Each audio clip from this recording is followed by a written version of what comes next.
강국을 이룰 것이라. 때가 되면 나 여호와가 속히 이루리라. 아멘. 오늘 이사야 60장 1절부터 사실은 마지막 절까지입니다.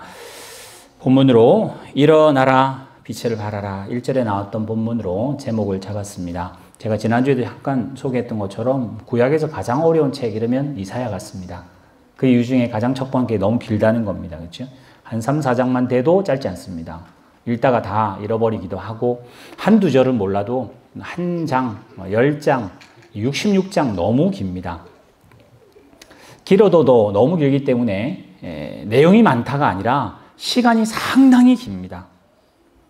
마치 우리 인생의 길이보다 훨씬 더 깁니다. 아까 우리 읽었던 22절에 보시면 내가 꼭 오겠다. 때가 되면 뭐 이런 말이 있는 걸 봤을 때는 신약의 범위도 넘어서는 그런 긴 내용이 포함되어 있기 때문에 어렵습니다. 또 그리고 어려운 게 인생의 이 이야기와 같아서 10대 때 이 본문을 읽을 것과 20대, 50대, 70대 읽을 본문은 상황이 다를 겁니다. 왜? 그 담긴 인생의 내용이 다르기 때문일 겁니다. 이사야가 1장부터 39장까지는 하나로 굳이 묶자면 쳐버립니다. 율법으로 살아라. 너는 선민으로 살아라 그랬는데 못 살았습니다. 그래서 하나님께서 벌을 내리십니다. 그래서 포로로 잡혀갑니다. 울니다. 힘들어합니다. 뭐 여러 가지 어려운 일이 실제로 벌어지는 고난 가운데 있다는 것이 1장부터 39장까지 여러 이스라엘뿐만 아니라 온 주변에 있는 나라 다 그렇습니다. 40장에 딱 가서는 갑자기 이제 아이가 벌을 받았으니 용서하십니다. 그 용서도 우리가 아는 것처럼 용서할 만하니까 네가 마음 바꿨으니까 이것도 없이 느닷없이 하나님의 은혜를 베푸십니다. 마치 우리가 믿은 것처럼. 우리가 천국 가야 할 이유가 뭐냐? 우리에게 있지 않고 하나님께 있는 것처럼. 우리는 원하지 않는데 예수님 십자가 그냥 거저 예전에 지신 것처럼 40장에 와서 위로하라. 내 백성을 위로하라. 마음에 알아먹게. 귀에 박히게. 못이 박히도록 그렇게 알아들으라 하며 위로하시는 본문이 나옵니다. 은혜라고 그러죠.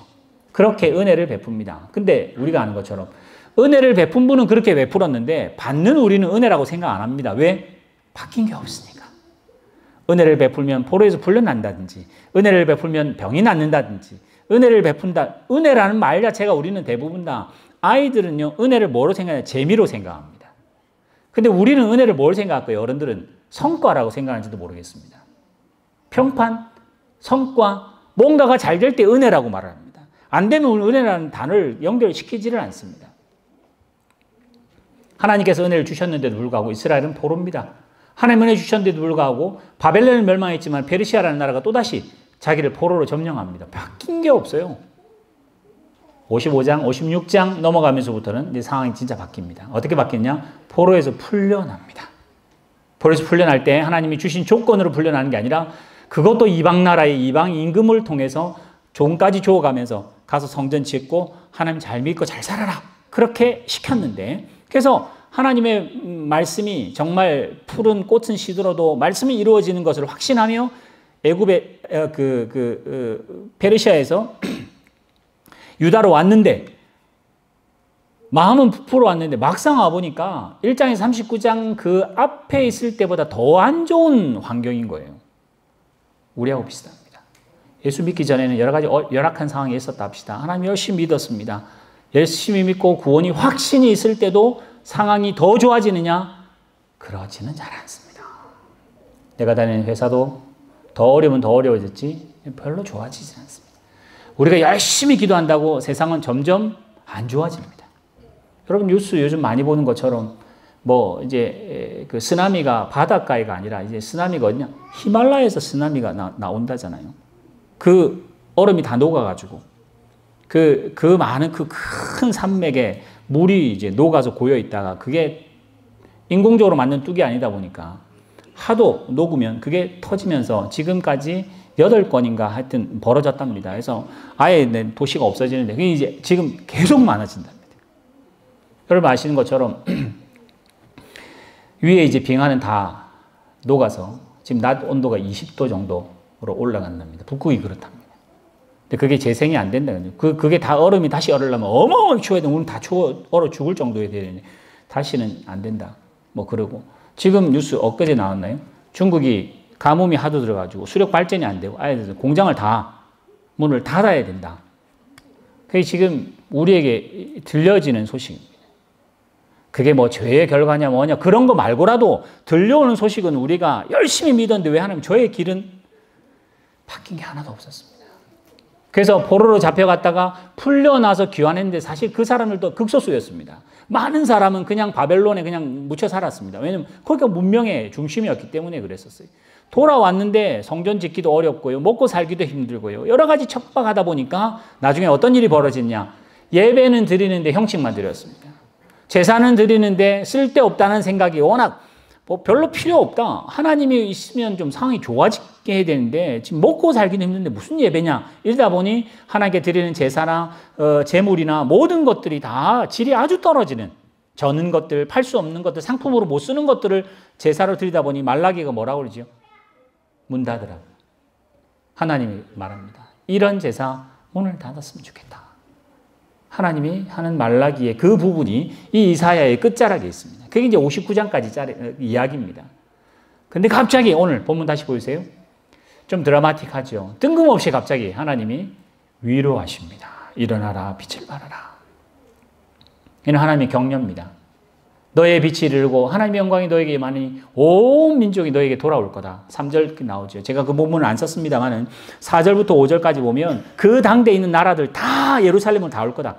여기 보시면 4절, 5절 너를 보고 기뻐할 것이며 마음에 놀라고 화창하게 될 것이며 허단 낙타와 미디암 뭐 에바 또 게달 또 느바욤 저 나중에 뒤로 가면요 뭐 다시스 뭐 스바 뭐 온 곳에서 다 예루살렘으로 하나님을 경배하기 위해서 예전에는 거들떠도 안 봤던 하나님께 경배하려 금은을 싸들고 다 너희한테 올 거다. 너희가 제사장 나라니까. 그러면서 지금 여러 가지 일들이 있을 거라고 그 뒤에 달아놓습니다. 15절 한번 잠깐 보여주세요. 아까 읽었던 본문입니다. 예전에는 너희가 버림을 당했다. 그래서 마음으로도 미움을 뭐 상도 그렇고요. 그 다음에 또 너에게 가는 사가 뭐 거들떠 볼 만한 사람이 아니니까 아무도 너희를 거들떠 안 봤는데 이제는 나중에는 또 지금은 나오고 다시는 나오잖아요. 지금은 영원한 나라, 영원한 아름다움의 대표 명사가 될 거다. 이방 나라, 임금 모두가 너희를 보고 환호하고 기뻐하고 얼마나 풍성한지 금으로 옷을 저기 나오는 철로 뭐 이런 것들로 돌을 대신할 정도로 어마어마한 그런 풍성함이 있을 거다. 계속 넘겨주세요. 마지막에 보시는 대로 해가 있는데 해가 너희를 비치지 못한답니다. 19절에 왜 해가 달이 빛을 못 비출까요? 하나님이 빛이라서. 하나님이 워낙 강력한 빛이니까 이제는 해 필요 없다. 달도 필요 없다 할 정도로 너무나 빛난 영광의 빛이 너에게 임할 거다. 다시는 해가 지지도 않고 이건 이제 시적인 표현이라서 이렇게 왔다 갔다 하겠죠. 이제 슬픔의 날은 다 끝났다. 내 백성이 다 의롭게 되고 영원한 땅을 차지할 것이며 내가 심은 가지니까 또 잘 자랄 것이며 또 적은 자가 약한 자가 그러면서 뭐라고 그러죠? 때가 되면 하나님이 이 말을 이루겠다. 그렇게 약속합니다. 자, 이 본문으로 보면 이거는 이 이야기를 딱 들으면 환호하고 우리가 아는 일어나라 빛을 발하라 주의 백성들이 뭐 이런 복음송 나오는 것처럼 굉장히 밝게 해야 되는 분위기는 맞는 것 같습니다. 그런데 다시 1절 보여주세요. 이 본문을 이사야가 말하고 듣는 이스라엘 백성은 어땠을까? 아, 이렇게 될 줄 아멘 했는데 막상은 그 다음날 안 되고 일어날 빛을 발하라 온 세상이 너에게 돌아올 거다. 금은 다 싸들고 들어올 거다. 여러분 사실 이 본문은요. 신천지가 이거 확실하게 믿고 삽니다. 14만 4천 명이 돼야 됩니다. 왜? 전 세계 14만 4천 명이 이 자리를 노리고 있는데 너희들만 된다. 모든 세계에 있는 사람들이 그 14만 4천 아래 다 굴복할 거다. 14만 4천이 꼭 들어야 돼요. 근데 예전에 제가 와천했을 때는 14만 4천이 안 됐기 때문에 10만이었기 때문에 상관없는데 지금은 30만 명입니다. 신천지가. 그럼 자기들끼리 이제 문제가 생기죠. 그래서 탈락을 시킵니다. 시험을 봐요. 그래가지고 4천 암구를 해야 됩니다. 성경 4,000개를 외우고 거기를 시험을 봐서 90점에 95점을 못 넣으면 4천, 신천지의 제일 욕이 뭔지 아세요? 14만 4천 1등입니다. 14만 4천 1등은 아무 소용도 없습니다. 그러니까 성경을 그렇게 문자적으로 하면서 지금 이 날이 올 거다 꼭. 온 세계가 왜 인천공항을 그렇게 쓸데없이 크게 진 줄 아느냐? 14만 4천 명을 맞이하러 다 뭐 그때 하여튼 뭐 신천지의 그런 말도 안 되는 이야기가 그들은 목숨 걸고 합니다. 그러면 자기가 대박이 나야 지금 나를 핍박하는 가족들이 나의 혜택을 볼 거니까 하면서 우리는 그냥 웃어버리고 농담으로 생각합니다만은 그들은 목숨 걸었습니다. 청년들, 진짜 하여튼 뭐 말 못할 그런 슬픈 이야기 너무 많습니다. 저렇게 믿어서 그래요. 문자적으로 믿어서 그렇습니다. 자, 본문 잘 보세요. 일어나라 빛을 발하라 했을 때 일어나라입니다. 그러면 전제가 뭐죠? 쓰러져 있습니다. 지금 이스라엘 백성은 말이 아닙니다. 죄로 하나님께 벌을 받아 매를 맞았습니다. 멍이 들었습니다. 하나님이 위로해 주십니다. 마음으로는 상처를 받은 것 같아요. 그래서 하나님이 다시 회복을 했는데 회복한 자리가 이게 쓰러지는 자리입니다. 성전도 무너져 있고 솔로몬의 영광 본 사람은 막 눈물을 짜야 되고 예배는 제대로 안 되고 지난주 제가 설교드린 것처럼 내용은 없이 그냥 껍데기만 늘 그냥 반질반질하게 만드는 제사장들 밖에는 없고 그러니까 전혀 서 있지 못합니다. 그래서 하나님 위로하죠. 일어나라 하십니다. 그러면서 빛을 발하라 그러잖아요. 우리는 이 본문을 잘 보면 이건 대부분 다 표입니다. 뭐 선교 단체가 하든지 교회들이 하든지 올해의 표는 일어나라 빛을 발합니다. 수련회 할 때 일어나라 빛을 발하라 이 노래 뭐 엄청나게 부르고 우리는 하죠. 수련회는 가능합니다. 2박 3일 산 꼭대기 가서 저렇게 하는 거는 아멘하고 할 수 있습니다. 저거 다 하고 내려와서 2, 3일은 간다 합시다. 2, 3년 지나보세요. 일어나라 빛을 발하라 어디 본문인지도 모릅니다. 내가 일어나야지 쓰러져 있는지도 모릅니다. 빛을 발하는 걸 말할 것도 없을 겁니다. 그러면 하나님의 말이 이렇게 그냥 아무 능력도 없이 지나갔을까요? 아니요. 이사야는 그 본문을 알았습니다. 일어나라 빛을 발하라 너의 빛이 이르렀고 하나님의 영광이 너에게 있답니다. 아까 말한 대로 첫째는 우리 형편이 쓰러져 있다는 걸 아셔야 되고 두 번째는 이 빛을 발하라 할 때 이 빛이 내 빛이 아니라는 걸 아셔야 합니다. 우리는 일어나라 빛을 발하라면 그 다음에 문맥을 안 하고 만약에 빈칸을 놔두면 어떻게 하냐 힘있게 일어나자고 말을 합니다.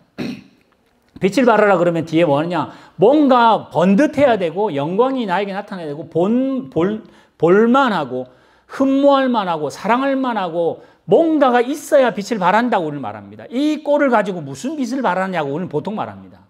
그러나 지금 이 60장을 듣는 이스라엘 백성은 꼴이 말이 아닙니다. 근데도 일어나라고 빛을 발하라고 합니다. 무슨 빛일까요? 이스라엘의 빛이 아니라 하나님의 빛입니다. 100% 하나님 빛입니다. 주변에 아수르 있고 애굽이 있고 바벨론이 있고 페르시아가 있고 헬라가 있고 로마가 그 금으로 아예 도배를 한 그 이슬람 궁전 같은 그런 빛난 건 있어도 하나님께서 이스라엘이라고 하는 말도 안 되는 작은 나라 지금 포로로 잡혀있는 이 지경에 있는 나라에게 빛을 발하라고 합니다. 왜 그럴까요?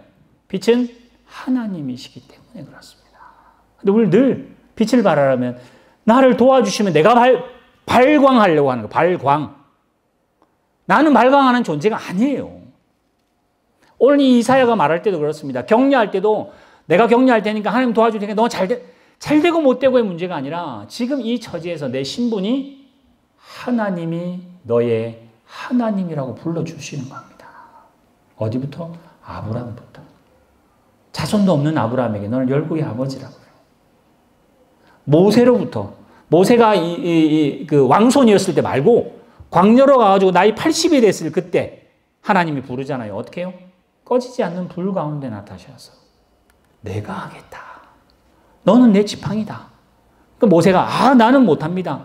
너가 못하고 하고가 아니라 내가 한다고 모세를 부르시잖아요. 10가지 재앙 주시잖아요. 9번째 재앙이 온 세상이 어둠일 때 이스라엘에게만 빛이 있었다는 표현이었습니다. 여러분 아시는 것처럼 솔로몬이 낙헌식을 했을 때 하나님의 영광이 구름같이 임하십니다. 광야를 갈 때 하나님이 불기둥, 구름기둥으로 나타납니다. 그들이 만든 거 아니잖아요. 에스겔 본문 처음에 보면 하나님이 번쩍번쩍하는 불과 같은 일로 하나님이 나타나셨습니다. 그러니까 성경에 나오는 불과 같은 일들이 많은데 오늘 여기 하나님이 그러죠. 빛을 발하라가 뭐죠? 그러면 한마디로 결론을 말하면 빛을 받아 반사하라는 말이겠죠. 하나님이 빛이니까 그 빛을 네가 받아서 마치 해가 우리 하늘에 많이 떠 있는 별이 있잖아요. 우리 눈에는 제일 가까운 게 태양이고 달이잖아요. 이거 두 개만 봐도 하나는 발광을 하는 발광 최고, 하나는 발광을 못 합니다. 하나는 빛을 비춥니다. 그거는 중력이 있어야 되고요. 열도 에너지도 있어야 되고 뭔가 조건이 있어야 빛 자체가 별이 뭔가를 냅니다. 열과 이렇게 빛을 낼 수 있어요. 달은 그렇지는 못합니다. 그러니까 안 비춰주면 어두워지죠. 달 없다고 생각하는 거죠. 반만 비추면 반만 보이는 거죠. 마찬가지로 우리가 그런 존재입니다. 내가 하나님이 되고 내가 능력이 있어야 아멘 이게 아니라 하나님이 그러십니다. 포로 가운데 아무것도 못하는 처지에 있는 이스라엘 백성에게 일어나라. 빛을 발하라. 내가 빛이다. 그럼 이 이스라엘 백성 어떻게 해야죠? 하나님을 품어야 되고 하나님을 나타내 보여야 그게 빛인데 하나님 내 속에 있습니다 했는데 내가 보이기를 소망하는 것은 그 빛이 안 됩니다. 그러면서 바로 2절에 단서 붙이잖아요. 보라. 일어나 빛을 발하야 할 그 즈음에 어둠이 땅을 덮을 거다. 미래 시대에 되잖아요. 보라. 너는 일어나야 되고 너는 빛을 발하야 되는데 그 즈음 딱 되니까 세상은 깜깜할 거다. 여러분 잘 아시는 것처럼 요한복음 1장에 나오잖아요. 참빛인 예수님이 와서 어둠이 그를 모른다 그랬잖아요. 아무도 예수님을 인정 안 한다. 그런데 곧 영접하는 자, 그 이름을 믿는 자에게는 하나님의 자녀가 되는 권세. 그 참빛과 어둠이 나오는 것처럼 여기도 마찬가지로 너는 빛이라 일어서라 하는데 땅은 네가 빛을 비춰야 할 그 땅은 일어나는 그 땅은 어둠에 잠겨 있을 거며 모든 사람에게 캄캄할 거다. 그러나 하나님께서 너에게 임하셔서 그의 영광이 너에게 임해서 결국은 세상은 하나님 보고가 아니라 너희 보고 올 거다. 왜요? 제사장 나라니까. 모든 임금들이 임금 있는 그 왕이라는 건 권세 있는 세상에 있는 사람들이 너의 광명을 보고 찾아올 거다. 그러니까 이 본문이 우리에게는 일어나라 빛을 발하라 박수치며 감사할 수는 있지만은 실제 전제하는 것은 굉장히 어려운 일들을 하나님 우리에게 요구하고 계십니다. 그러나 그건 하나님께서 하시겠다 했으니까 이루겠다고 했으니까 분명히 하실 겁니다. 그래서 저는 이 본문을 일어나라 빛을 발하라 하나님 말씀하셔서 그 명제입니다. 그 명제가 있는 컨텍스트, 상황은 어둡고 캄캄할 겁니다. 하나님이 일어나라 빛을 발하라 그랬으면 아멘 하고 일어나면 모든 거 다 되는 게 아니라 일어났는데 다 캄캄하고 어두울 거다 라고 전제합니다. 본문 로마서로 넘어갑시다. 아까 제가 말씀드린 것처럼 60장부터 66장까지는 마치 신약 같습니다. 신약 끝자락에 예수님이 재림하시는 것처럼 여겨질 쯤에 이루어질 것 같은 일들이 막 벌어집니다. 사자가 막 같이 놀고 막 독사굴에 손 넣고 해도 되는 그런 일이 벌어질 거라는 신약 너머 재림이 있을 그 즈음이 됩니다. 자, 본문 잘 보세요. 지난 시간에 잠깐 한번 언급했는데 바울이 그럽니다. 율법은 선한 거다. 율법 자체가 악하진 않다. 근데 내 속에는 율법을 온전히 지키고 선을 행하고 싶은 마음이 너무 굴뚝 같은데 내가 원하는 선은 하지 않고 오히려 내가 하는 말, 내가 하는 얼굴 표시, 내가 하는 행동, 내게 나타나는 모든 그 향기, 아까 우리 샤론에 있고 예수할 때 그 향기 나오잖아요. 막상 나는 예수 믿는 사람이라는데 향기는 세상 썩은 냄새가 나는 일들은 향기는 숨길 수가 없잖아요. 오늘 여기 나온 것처럼 바울이 지금 그걸 안타까워합니다. 사실 내 속에는 성령이 계시고 예수를 확실하게 믿는 걸로 나는 아나 내 속에서 나는 이 향기가 아닌 이 냄새를 어떻게 할 것인가? 내가 하는 내 마음에 있는 탐심, 욕심, 시기, 이 질투 표현을 안 했을 뿐이지 자기는 아니까 오 공고한 사람, 이 사람을 내가 어떻게 하겠는가? 라고 탄식합니다. 계속 한번 넘겨주세요. 내 육신으로는 선한 것을 가지지 못했다. 내가 선한 것을 행하고 싶은데 도리어 선한 걸 행하지 못하고 악만 행한다. 이게 어떻게 하겠는가? 마지막 계속 넘어가 봅시다. 본문 한번. 그래서 결국은 한탄하죠. 23절에 내 지체 속에는 법이 두 개가 있다. 마음의 법으로는 하나님을 사랑하는데 사실은 죄의 법이 나를 더 옥죄우고 있어서 사로잡았다. 오 공고한 자, 이 어찌할까?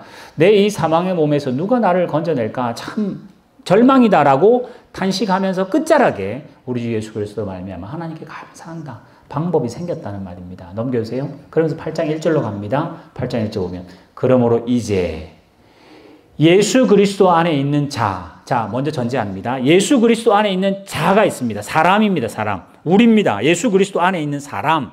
사람은 정죄함을 안 받는답니다. 누구로부터도 아무 정죄함을 안 받는답니다. 세상은 우리를 정죄하죠. 잘하니 못하니, 뭐 똑바로 하니 안 하니, 교회를 질타하거나 뭐 하는 거 한다고 하지만은 하나님 뭐라고 하시냐? 예수 그리스도 안에 있는 자는 결코 정죄함을 받지 않는답니다. 그러면서 하는 말이, 이는 예수 그리스도 안에 있는 자가 어디에 있느냐?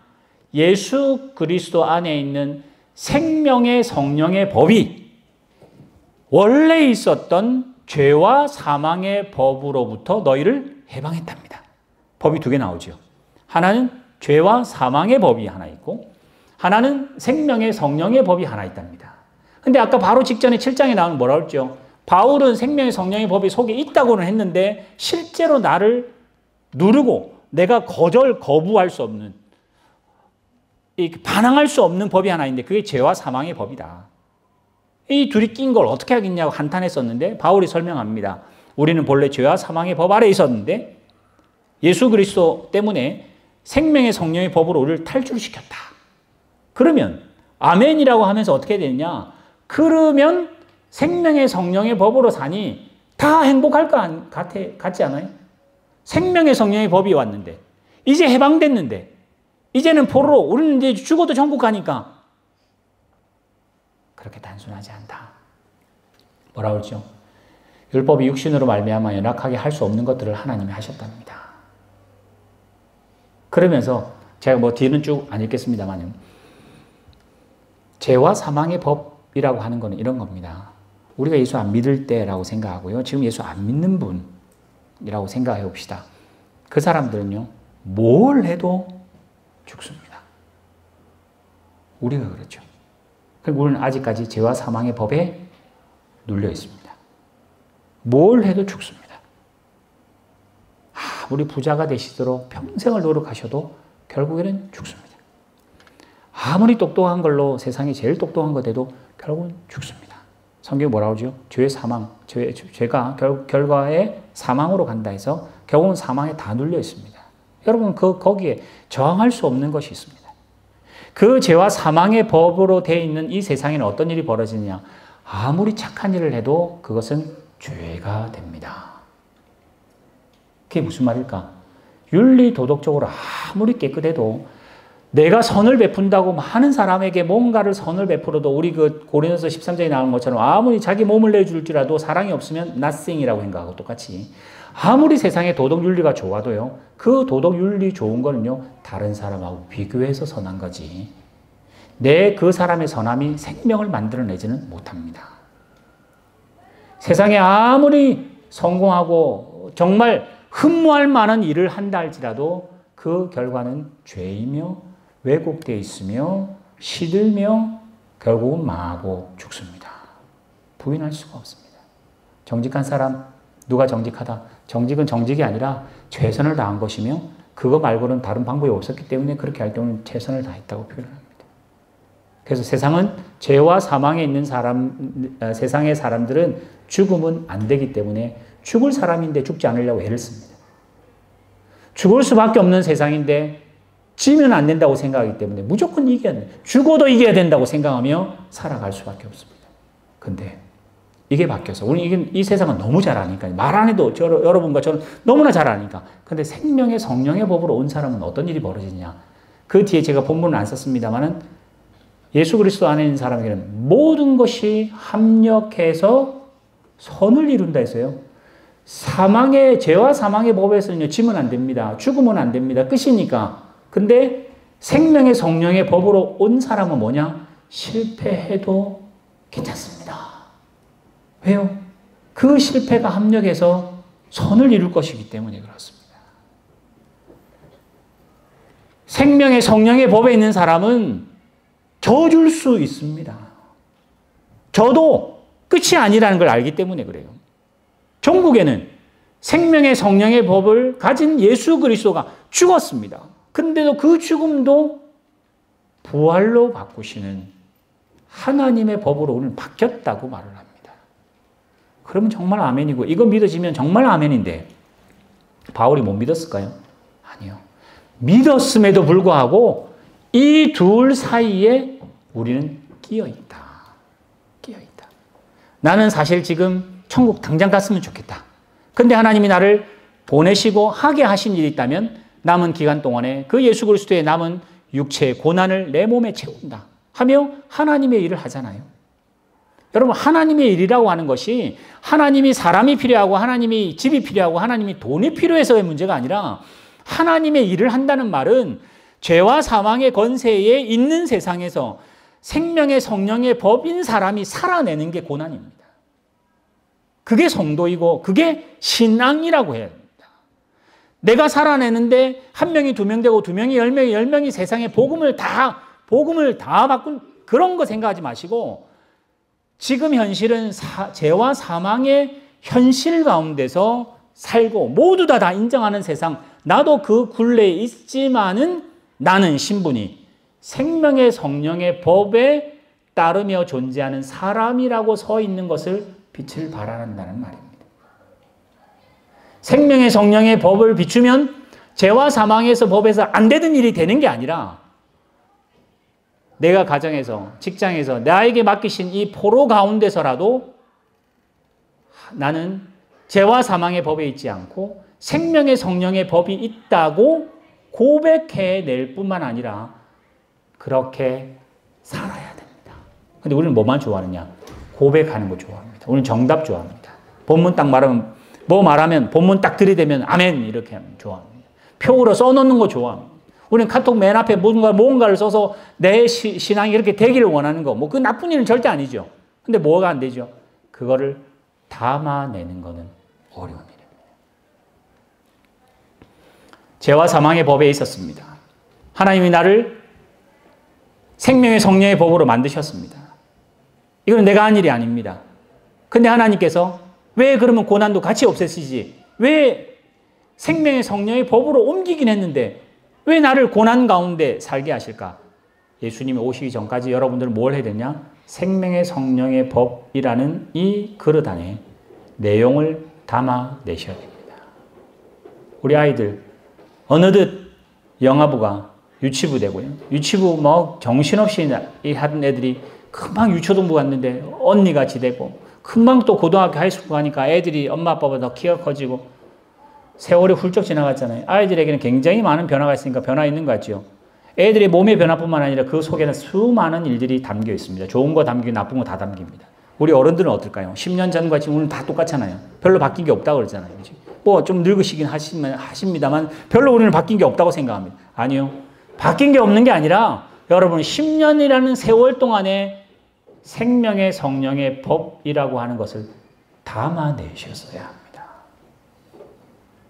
10년만큼 성장하고 10년만큼 부흥하는 게 우리의 목적이 아니라 하나님이 나를 10년 동안 살려놓은 이유가 뭘까?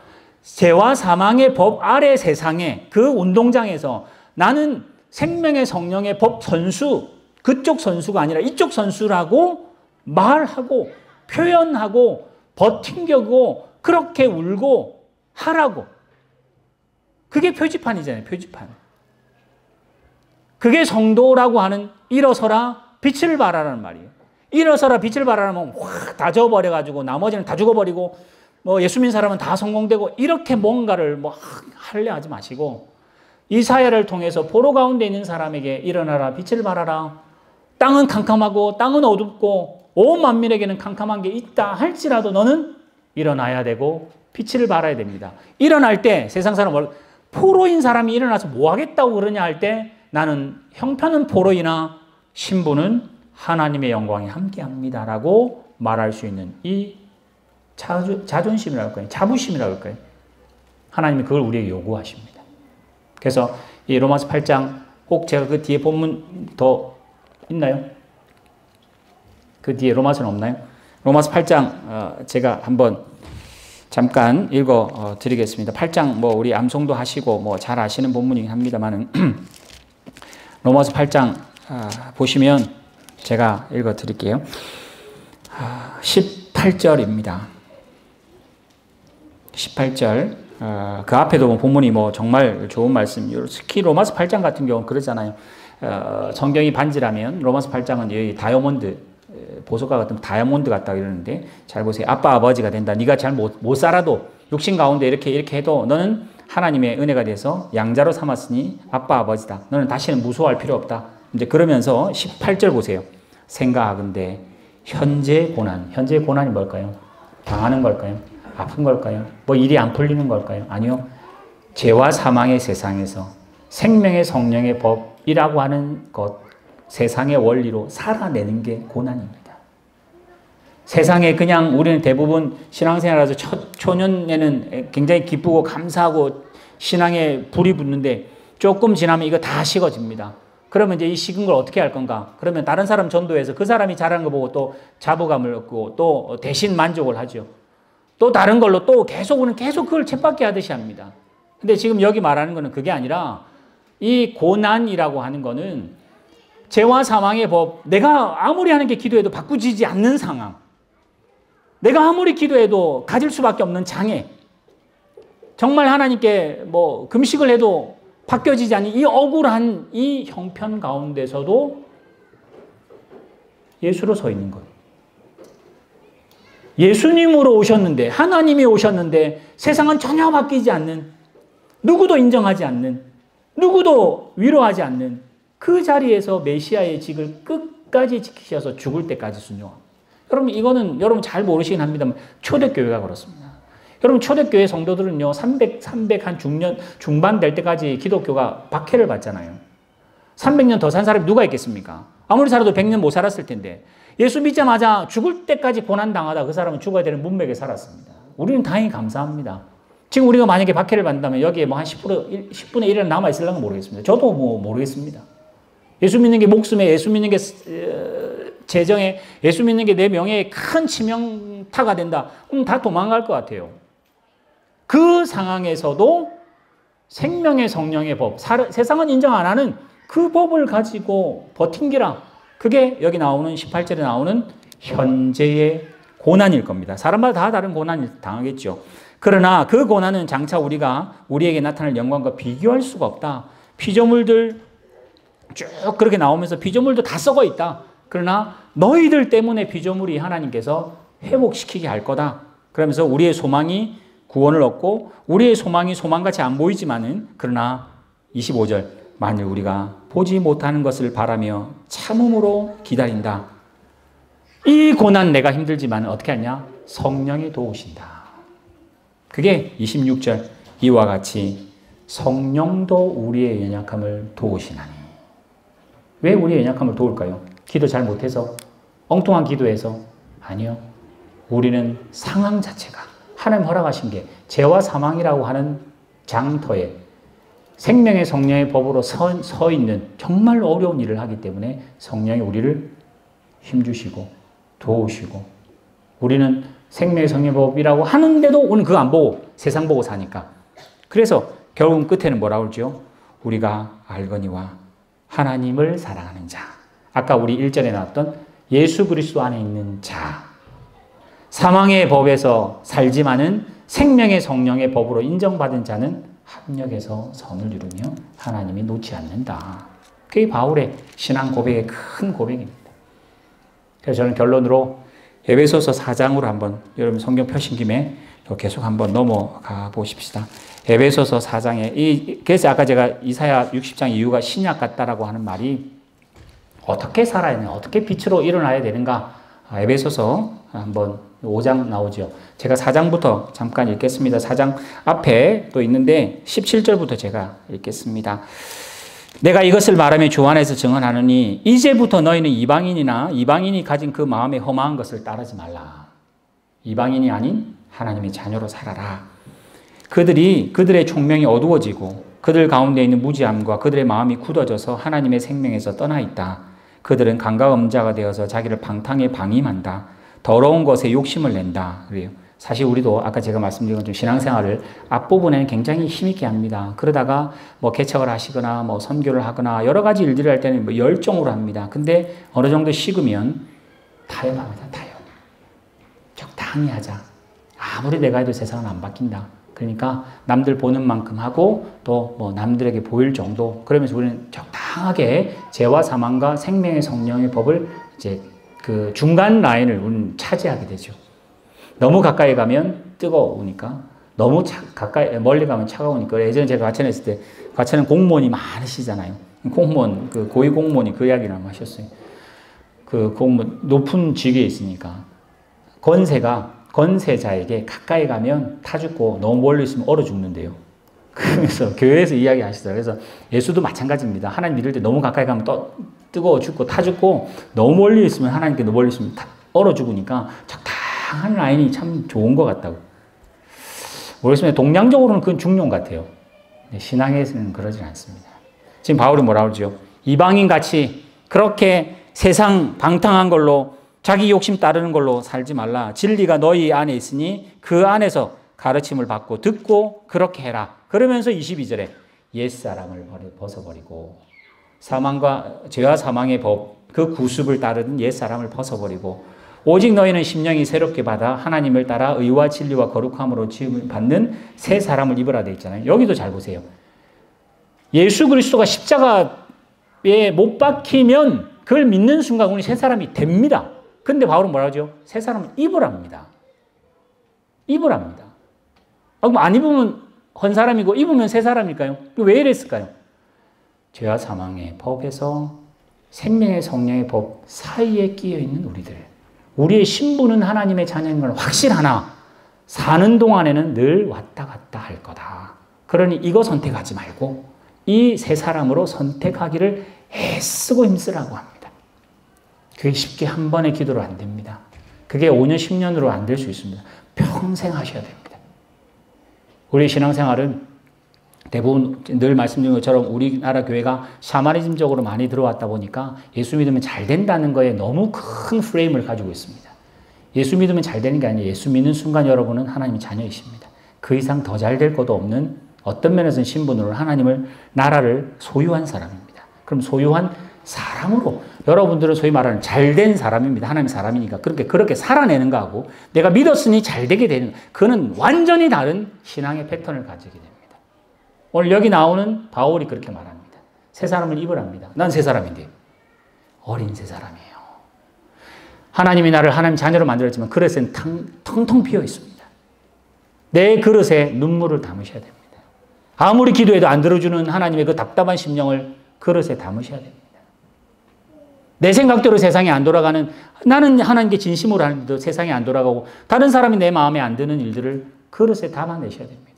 그 그릇을 담아내고 더 담아내고 그 눈물과 땀방울이 담아낼 때 예수님의 겟세마네 동산의 기도처럼 결국은 그 눈물과 그 땀방울을 주님이 보석으로 바꾸십니다. 그 주님이 하실 이야기, 하나님이 하실 이야기입니다. 그래서 그 뒤에 5장으로 앞으로 넘어가 봅시다. 뭐 4장 접어두고요. 5장으로 넘어가서 너희가 전에는 어둠이더니, 아까 빛을 발하라는 말 나오죠. 전에는 어둠이더니 이제는 빛이라. 빛의 자녀로 해라. 빛의 자녀처럼 행하라. 아니 내가 빛이 됐는데 뭘 또 행하라고.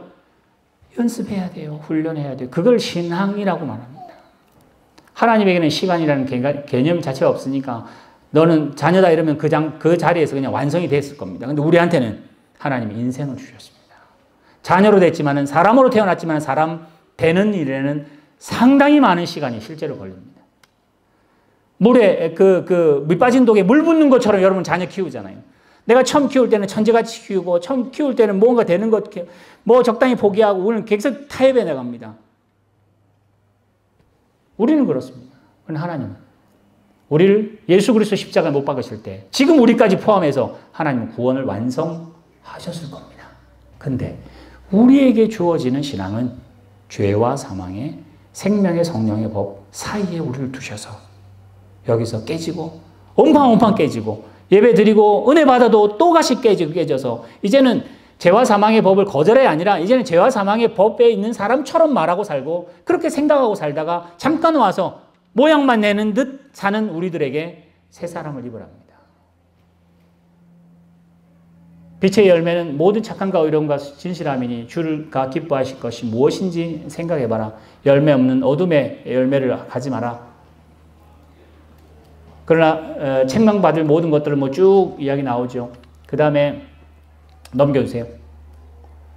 그런즉 너희는 어떻게 행할 건지 자세히 주의하랍니다. 일어나 빛을 발하는 게, 여러분 빛을 발하는 게 뭐냐? 고민하셔야 합니다. 내가 지금 이 상황에서 이 말을 할까 저 말을 할까? 이 말을 하면 세상으로는 인정받을 수 있겠으나 무시를 받을 텐데, 그래도 하나님의 편에 쓰는 말씀이라면 한번 내뱉을 수 있는 용기를 가지시고, 이제까지는 말도 못했는데 표현을 하시고, 세상의 알짱 거부하시고, 그게 뭐냐? 아까 말대로 저도 되고 조금 상처받아도 되고, 그건 그렇게 중요한 일이 아니다. 예전에 너무 중요한 일, 목숨을 걸어서도 이겨야 될 일이었는데 이제는 그렇지 않은 걸 알았습니다. 그래서 17절에 결론입니다. 어리석은 자가 되지 말랍니다. 뭐가 어리석죠? 안 똑똑하면 어리석은가요? 잘 안 배웠으면 어리석은가요? 죄와 사망의 법을 따르는 사람은 어리석다고 했습니다. 지금 우리는 어리석음에 있습니다. 아주 많이 어리석습니다. 100개 중에 99개는 어리석음만 선택합니다. 하나 정도 잘합니다. 예배 같은 걸 잘하잖아요. 2개, 3개, 4개. 주의 뜻이 무엇인지 구분 안 합니다. 예배 때 주의 뜻을 구분하는 건 문제 없잖아요. 집에 가서 안 됩니다. 회사 가서 안 됩니다. 세상에서는 안 됩니다. 세상 사람 앞에서는 주님의 뜻이 무엇인지 생각할 겨를이 없습니다. 근데 생각을 합니다. 생각 안 하면 어떤 일이 벌어지냐? 술 취하게 된답니다. 술 취한 게 뭐죠? 마치 뭐 아무 정신 없이 그냥 뭐 주는 대로 막 받아먹고 그냥 흐르는 대로 흘러가는, 유행 따라가고 세상 따라가는 일들을 살게 될 것이다. 그걸 뭐라고 그냥 방탕이라고 그렇게 한다. 그러니 성령으로 따라가라. 그래서 시와 찬미와 신령한 노래는 하면 되는 게 아니라, 이 시와 찬송과 신령한 노래를 할 수 있는 것은 결국은 어리석은 자가 되지 말며 고민하고 노력하고 울고 담아내고, 그래서 그 담긴 게 점점 많아질 때 20절 범사에 하나님께 감사할 수 있는 신뢰까지 옵니다. 하나님, 누구죠? 사드락 메사 아벤누고 그 친구들, 자녀의 친구들 말한 것처럼 그리 아니하실지라도라고 하는 수준까지 올라가는 게 그냥 되겠습니까? 절대 그냥 되지 않잖아요. 하나님께 범사에 감사하며 그리스도에게 경외함으로 피차 복종하라. 그 뒤에 나오는 게 장이 나옵니다. 부부 간에 그러세요. 부모 자녀 간에 그러세요. 세상의 주인과 상전 가운데, 세상 가운데서 일어나 빛을 발하랍니다. 오늘 이 본문이 신약으로 연결되는 걸 보면 오늘 우리 교회에게 한 번의 설교로 저도 끝나는 게 아니라 여러분 평생에 일어나고 빛을 발하고, 또 어두워진 걸 보고 또 와서 닦고 또 다시 가서 실천하셔서 여러분의 신앙이라는 그릇 안에는 수많은 것이 담겨 있어서, 신앙생활 몇 년 했습니까? 10년 했습니다. 이게 아니라 10년만큼 예수님을 더 닮아가는 게 우리에게는 진짜 중요한 일입니다. 10년 동안 같이 이제 하나도 닮지 않은 그런 게 아니라, 우리가 믿어가면 믿어갈수록 예수의 성품을 더 닮아가셔서 그 자리에서 일어나서 하나님의 빛을 받아 전달하시는 여러분 되시기를 주님의 축원합니다. 기도하겠습니다. 하나님 아버지, 하나님께서 우리를 부르셨는데 막상 불러낸 자리가 포로 자리입니다. 이게 무슨 일입니까? 하나님이 우리를 사랑하신다 했는데 막상 돌아보니 병상에 누워 있습니다. 하나님이 우리를 불렀다 했는데 세상에는 멸시받는 자리에 있습니다. 오히려 하나님께 기도하기를 멸시 안 받게 해주세요. 성공하게 해주세요. 라고 핑계하고, 또 세상이 너무 거칠고 세상에 따르지 않으면 죽는다고 하는 핑계 때문에 결국은 우리의 살아온 인생이 생명의 성령의 법은 생각할 겨를도 없이, 나는 아니라고 말하지만은 죄와 사망의 법을 다룰 수밖에 없던 세상에 살았던 이 이스라엘 백성에게 일어나라, 빛을 발하라고 하십니다. 오늘 말씀처럼 우리와 늘 함께 하시는 예수님, 말씀으로 늘 함께 하시는 하나님께서 오늘 또 이 자리에 머리 숙인 성도들에게 일어나 빛을 발하라고 하십니다. 하나님 더 의지하게 하시고 살아가며 진리의 빛으로 우리의 가족과 우리의 주변을 감당해낼 수 있도록 인도하여 주시옵시고, 예수님이 죄와 사망의 땅에서 십자가로 감당해내는 것처럼 우리도 나에게 맡기신 일들, 고난을 예수 그리스도 믿는 사람으로 힘써 이겨낼 수 있도록 하나님이 도와주시옵소서. 우리가 할 수 없는 일들이니 하나님이 또 도우셔서 가정과 직장 가운데 빛을 반사해내는, 또 그리고 우리의 인생에, 우리의 가정에, 우리 교회에 눈물이지만은 보석과 같은 것을 담아내며 성숙하는 죄를 낼 수 있도록 도와주실 줄 믿사오며, 이 모든 말씀 예수님의 이름으로 축복하며 기도드리옵나이다. 아멘.